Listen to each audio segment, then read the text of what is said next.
শেষ দফার ভোটের আগে জোর প্রচার বাংলায়। ভোটের আগে শেষ রবিবারের প্রচার একাধিক জায়গায়। হাই প্রোফাইলরা ইতিমধ্যেই ঠাকুরনগর থেকে হরিপাল। ভোটের আগে শেষ রবিবারে ঠাসা কর্মসূচি মোদির।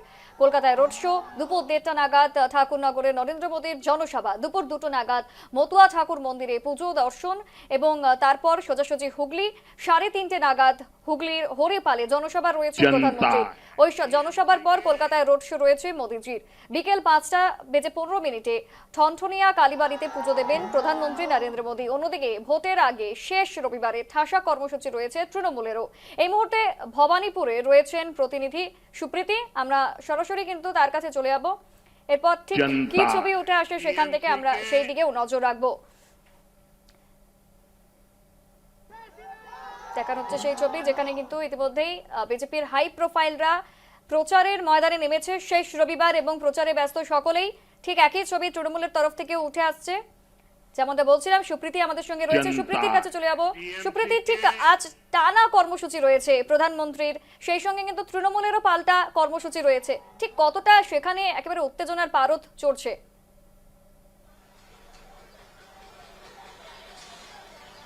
একদম তাই। দেখো এসব এই মুহূর্তে দাঁড়িয়ে ভোটের আগে আজকের হচ্ছে যে শেষ রবিবার, আর এই শেষ রবিবারের প্রচার যে জমে উঠেছে বাংলার মাটিতে তা বলার অপেক্ষা রাখে না। বিশেষ করে দাঁড়িয়ে দেখো একেবারে শেষ দফার ভোট, আর ঠিক শেষ দফার ভোটের আগে আজ এবং আগামীকাল এই দুটো দিনই সময় পাচ্ছেন, যদিও আগামীকাল পুরোটা নয়, হাফ সময়টা পাচ্ছেন প্রার্থীরা প্রচারের জন্য। আর সেই প্রচারে যে আলাদাই একটা মাত্রা যোগ হতে চলেছে তা বলার অপেক্ষা রাখে না। এই মুহূর্তে তুমি ঠিক যেমনটা বলছিলে, দক্ষিণ কলকাতা বলো বা গোটা রাজ্যের যে ভোট হচ্ছে, এই পুরো রাজ্যের ভোটের যে একেবারে গড় ভর কেন্দ্র বলা যায়, যে কেন্দ্রের দিকে তাকিয়ে রয়েছে গোটা দেশ, সেই কেন্দ্রের দিকে বা সেই কেন্দ্রে এই মুহূর্তে আমি দাঁড়িয়ে রয়েছি ভবানীপুর বিধানসভা। আর এই ভবানীপুর বিধানসভা কেন্দ্রে মুখোমুখি লড়াইয়ের মাটিতে রয়েছেন তৃণমূলের প্রার্থী তথা রাজ্যের মুখ্যমন্ত্রী মমতা বন্দ্যোপাধ্যায়, এবং ঠিক অন্যদিকে রয়েছেন বিরোধী দলনেতা শুভেন্দু অধিকারী। তিনি ঠিক দুটো আসনে প্রার্থী, একদিকে নন্দীগ্রাম এবং অন্যদিকে ভবানীপুর। নন্দীগ্রামের ভোট সম্পন্ন, তবে এবার ভবানীপুর যেখানে কি হবে সেই নিয়ে আজকে আমি রয়েছি ভবানীপুরে। তুমি দেখতেই পাচ্ছ অন্যতম কলকাতার যে বাজার রয়েছে যদুবাবুর বাজার, সেই যদুবাবুর বাজারে আমি দাঁড়িয়ে রয়েছি। তুমি চতুর্দিক তুমি দেখতে পাবে এখানে বিভিন্ন রকমের ফ্ল্যাগ, বিজেপি এবং তৃণমূলের যে ফ্ল্যাগ সেটাই তোমার বেশি লক্ষ্য হবে। এবং আমি একেবারে ওপরে দেখাবো যে ছবি, এই বেলুনটা তুমি দেখতে পাচ্ছ, ইলেকশন কমিশন অফ ইন্ডিয়ার তরফ থেকে এই বেলুন দেওয়া হয়েছে, যেখানে প্রচারের অঙ্গ হিসেবে সেখানে রাখা হচ্ছে যে ভোট দিতে বাধা একেবারে ক্রস এবং ছাপ্পা ভোট ক্রস করা হয়েছে। মানে এই দুটো বিষয় যে কোনোভাবেই চলবে না এবারের নির্বাচনে, যেমনটা টিম জ্ঞানেশ কুমার নিশ্চিত করেছেন। এবং ভোটকে মোটের উপর শান্তিতে সম্পন্ন করা হয়েছে প্রথম দফাতে, দ্বিতীয় দফাতেও যেন সেই ছবিটাই বজায় থাকে সেটাই কিন্তু চলছে বা চাইছেন এই মুহূর্তে একেবারে বলা যায় যে ইলেকশন কমিশন। আমি একটু এখানে মানুষের সাথে কথা বলবো যে এখানে যারা রয়েছেন, ব্যবসায়ীরা রয়েছেন, কি চাইছেন বা কি বলবেন একটু আমি দেখে নেব। কি মনে হচ্ছে কি হবে এবার? 50-50। আবার কি হবে এখন? 50-50 রোলে দিতে হবে, যার দম সেই পারবে, নাহলে পাওয়ার অবস্থা নেই। কাকে চাইছেন? না, কাকে চাইছি না, যে লড়ে নিতে পারবে তাকেই চাই। যে লড়ে নিতে পারবে তারই থাকবে জায়গা। কি বলবেন দাদা, ভবানীপুর এবার কাকু বলেছিল ভবানীপুরে এবার কি হতে চলেছে বা কার জায়গা থাকতে চলেছে একটু কথা বলবো। দিদি, এখানে 50-50 মমতা ব্যানার্জির এলাকা, কিন্তু এবারে যেভাবে প্রচার করেছে আপনার শুভেন্দু, তো কিছুটা হলেও ভোটে এফেক্ট পড়বে। মানে একবারে দিদি জিতে যাবে এরকম বলা আসলে দেওয়া যাচ্ছে না, বুঝতে পেরেছেন? তারপরে তো ছোটখাটো অনেক স্ক্যাম হয়েছে 2 বছরে, সেগুলো ভোটের মধ্যে এফেক্ট পড়বে। এবার দেখুন কি হয়, এটাই। মানে 3 दिन से जुबंदी तक साथ में ही है, और बीजेपी को दीजिएगा वोट बोल रहे थे, और अच्छा है बीजेपी को देगा तो आगे आएगा, और पब्लिक को भी अच्छा रहेगा, सबके लिए अच्छा रहेगा वो। অর্থাৎ বুঝতেই পারছো যে এবারের হাওয়াটা ঠিক কিরকম বা কোন দিকে বইছে। দাদা কি মনে হচ্ছে এবারে ভবানীপুর কি হবে? এই কি করে বল, যেরকম ইস্টবেঙ্গল মোহনবাগান খেলা হলে বলা মুশকিল, ফেভারিট ছিল ইস্টবেঙ্গল, কিন্তু মোহনবাগান জিতে যেত।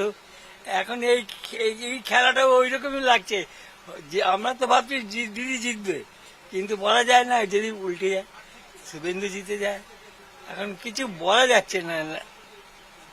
ভবানীপুর দিদির এলাকা, একচেটিয়া দিদির গড়, সেই জায়গায় এবার কি তাহলে বদলে যেতে পারে?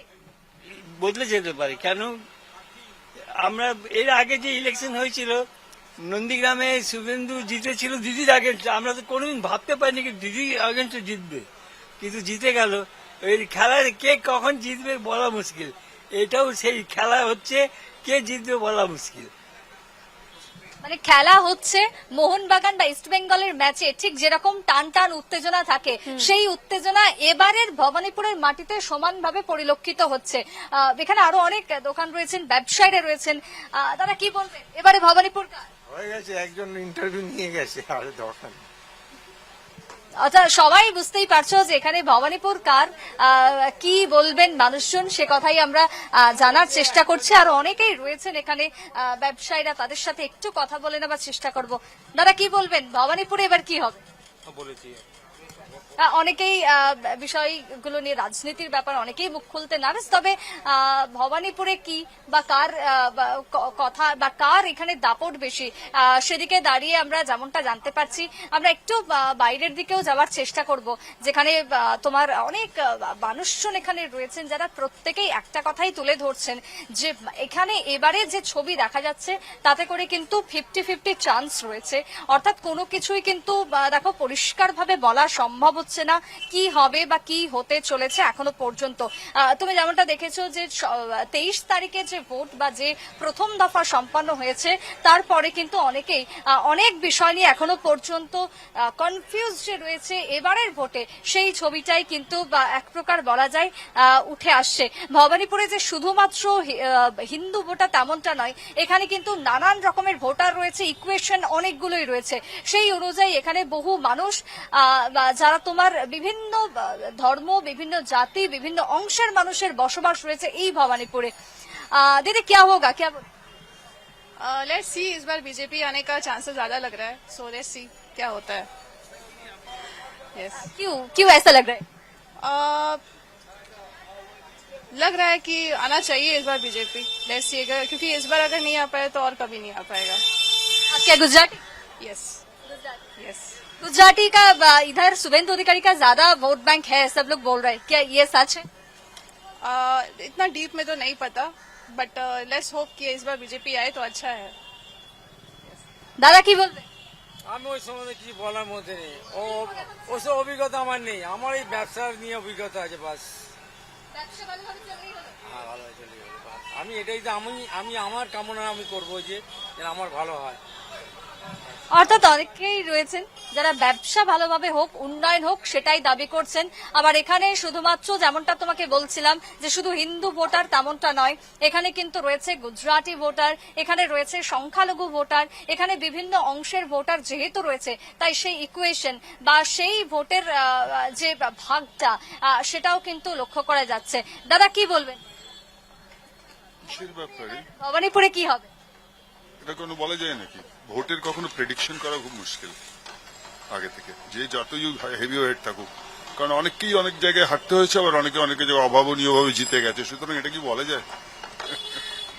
ভোটের প্রেডিকশন বলা সেটা মুশকিল, তবে তাও মানুষজন প্রেডিকশন করছেন। অনেকেই চাইছেন যে এবারে হাওয়া বদলাক, কারণ হাওয়া ঘুরছে বিজেপির দিকে, কিন্তু কি হবে, সেটা কি আদৌ বিজেপির দিকে যাবে, নাকি শেষমেশ এই রাজনীতির পাশা খেলা সবটাই উল্টে যাবে, সেটাও কিন্তু একটা প্রশ্নের মধ্যে দাঁড়াচ্ছে। এখানে যে বাজারে রয়েছে আমি, যদুবাবুর বাজার, একেবারে মধ্য কলকাতা বলা যায়, সেই কলকাতার বাজারের যে ছবিটা তুমি দেখতেই পাচ্ছ, নানান মতামত এখানে উঠে আসলো। কেউ বলছেন এটা দিদির এলাকা, তাই এই ভোট দিদির দিকেই যাবে, আবার অনেকেই বলছেন যে বদলানো দরকার, তাই শুভেন্দু অধিকারীকেও চাইছেন অনেকে। তবে কি হয় সেটা 4 তারিখে তুমি তুলে ধরলে, এবং সেই সঙ্গে শনিবার কার্যত সভা ছিল সেখানে মুখ্যমন্ত্রী মমতা বন্দ্যোপাধ্যায়, সেই সভা মঞ্চ থেকে তিনি নানান রকম কিন্তু হুঙ্কার দিয়েছেন, হুঁশিয়ারি দিয়েছেন যে বদলা নেব, এবং মঞ্চও তিনি ছেড়ে গিয়েছেন, যেটা বিভ্রাট হয়েছিল যে বিজেপির প্রচার চলছিল সাইডে, এবং এই পরিপ্রেক্ষিতে দাঁড়িয়ে আজ আবারও রয়েছে সেখানে প্রচার বিজেপির তরফ তরফে। ঠিক এই জায়গায় দাঁড়িয়ে এখন রাজনৈতিক সমীকরণটা ঠিক কোন দিকে ঘুরতে চলেছে? কেননা মুখ্যমন্ত্রীর প্রচারে তো কোথাও না কোথাও বাধা হয়ে দাঁড়িয়েছিল বিজেপি, তো আজ বিজেপির প্রচার রয়েছে, সেই জায়গায় দাঁড়িয়ে তৃণমূলের তরফ থেকে ঠিক কি বিষয় উঠে আসছে? একদম তাই এসা এই জায়গাতে দাঁড়িয়ে দেখো ইতিমধ্যে গতকালকে বলো বা আজকেও বলো বা আগামীকাল, যেহেতু একেবারে বিকেল 5টা পর্যন্ত শরৎ প্রচারের টাইম রয়েছে, এই যে সময়সীমাটা এখানে কিন্তু ভবানীপুরে একেবারে তারকা প্রার্থী যারা রয়েছেন দুই মুখ, তাদের প্রচার জমে উঠেছে। আর সেই প্রচারের মঞ্চ থেকে একে অপরের দিকে অভিযোগ পাল্টা আক্রমণের খবর কিন্তু উঠে আসে। এমনটা গতকালকের কথা তুমি বলছিলে, আমি নিজে গতকালকে মমতা বন্দ্যোপাধ্যায় এবং শুভেন্দু অধিকারী দুটো সভায় এখানে দাঁড়িয়ে দেখেছি এবং দুজনের সাথে কথা বলে যেটা উঠে এসেছে, মমতা বন্দ্যোপাধ্যায় তিনি দাবি করছেন যে একেবারে নন্দীগ্রাম সেখানে যেরকম ভাবে তোমার বহিরাগত ভোটারদের ঢোকানো হয়েছে, এবং শুধু তাই নয়, ইতিমধ্যেই নন্দীগ্রামের যে ছবি সেই একই ছবি ভবানীপুরেও করার চেষ্টা করছে বিজেপি, অর্থাৎ ভোট লুট। এই যে অভিযোগটি উঠে এসেছে মমতা বন্দ্যোপাধ্যায় থেকে, নাম না করে তিনি শুভেন্দু অধিকারীকে কটাক্ষ করেছেন এবং ভোট লুট হতে পারে বলে একটা আশঙ্কা তিনি করছেন। ঠিক অন্যদিকে দাঁড়িয়ে শুভেন্দু অধিকারীর দিকে যদি তাকাই, তিনি একটাই কথা বলছেন যে বাংলা বর্তমানে শ্মশানে পরিণত হয়েছে, এখানে কোনো রকমের উন্নয়ন নেই, কোনো রকমের কোনো কাজ নেই, তাই কাজের জন্য বিজেপিকে একবার সুযোগ দেওয়া হোক, এই দাবিটা কিন্তু শুভেন্দু অধিকারী গতকালকে তুলে ধরেছেন। অর্থাৎ দুই দলের যে দুই অভিযোগ এবং দু রকমের প্রতিশ্রুতি, সেটাও কিন্তু একেবারে পরিলক্ষিত হচ্ছে।